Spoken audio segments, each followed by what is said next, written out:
Dear +1 students, இப்போ இந்த question நிச்சயமாக வந்து ஒரு 2 மார்க்கில் கேட்கலாம். அதாவது எத்திலீனை குளிர்ந்த காரம் கலந்த KMnO4 இது வந்து பேயர் கரணி அப்படின்னு சொல்லுவாங்க. பேயர் கரணி வினைப்படுத்தும் போது நிகழ்வது யாது? எத்திலீன் அப்படிங்கிறது CH2 டபுள் பாண்ட் CH2 அப்படின்னு தெரியும். காரம் கலந்த KMnO4, கேனா பொட்டாசியம். இப்போ KMnO4னா பொட்டாசியம் பெர்மாங்கனேட் அப்படின்னு சொல்லுவோம். ஸோ இது என்னென்னா உங்களுக்கு வர்றது வந்து H2O, இது ஒரு ஆக்சிடைசிங் ஏஜென்ட் இருக்கிறதால O. H2Oவில் HOH இருக்கா? அப்போ அந்த ஹைட்ரஜனும் இந்த ஒரே ஒரு சிங்கிள் ஓவும் சேர்ந்து OH மாறும். ஆக எத்தனை OH? 2 OH. அப்போ டைஹைட்ராக்சிலேஷன் அப்படிங்கிற ரியாக்ஷன் நடக்கும். அதாவது ஒரு சிங்கிள் பாண்டுக்கு பதிலாக 2 OH வந்து ஆட் ஆகும்.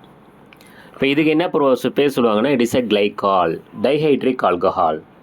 ஸோ இது பேர் எத்திலீன் கிளைகால் அப்படின்னு நம்ம சொல்லுவோம். சரிங்களா? அப்போ எத்திலீனை குளிர்ந்த காரம் கலந்த KMnO4 வினைப்படுத்தும் போது நிகழ்வது யாது? ஒரு டைஹைட்ரிக் ஆல்கஹால் கிடைக்குது, அதாவது எத்திலீன் கிளைகால் அப்படிங்கிறது.